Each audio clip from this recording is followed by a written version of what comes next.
جردل الزبالة اللي بتنزله قدام البيت، الشيش ولا الشباك اللي بتقفلهم آخر اليوم، الموبايل اللي هتلاقيه هيفصل شحن وتحطه على الشاحن، والأنوار اللي بتطفيها والمخدات اللي بترتبها، الشبشب اللي بتلاقي كل فردة منه في ناحية فبتعدله وتحطه على جنب، الأكل اللي بتشيله مكانك وبتفرش حاجة تحتك وأنت بتاكل علشان ما تبهدلش الدنيا.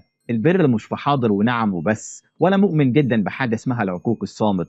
يعني إيه؟ يعني تبقى محترم وذوق مع أهلك لكنك عبء عليهم، مش شايلهم همك، كبير ولكنك بتتعامل كأنك لسه طفل. ما يصحش، على الأقل اعمل اللي تقدر عليه، اغرف لنفسك أكلك واغسل كوبايتك وطبقك وشيل الحاجة من على الأرض بدل والدتك واعدل فرشتك وغطاك. ما تبقاش ظاهريا بار ولكنك في الحقيقة مقلق ومتعب. ولو الأكل اتأخر دقيقة تعمل حوار، ولو حد دخل يرتب أوضتك تقول مين شال ومين حط، وما بتسكتش ابدا. وانت جدع وفيك الخير على فكره، والدليل انك لسه بتسمعني، بس محتاج اللي يقولك بص وشوف دي ما تجيش منك ابدا، وانت هينصلح حالك وتبقى زي الفل. البر انك تحافظ على غيرك وتحترم مجهوده وتوفر التعب عليه، امك كانت ولا زوجتك. النبي عليه الصلاة والسلام كان بينظف حذاءه لنفسه وبيحلب الشاة بإيديه ويشرب لبنها، لأن ده من صلاح النفس وسلامة الحال. بص لها بمنظور تاني، وهو إن كل لقمة شلتها وكل شغل عملتها علشان توفرها على غيرك دي صدقة وبر،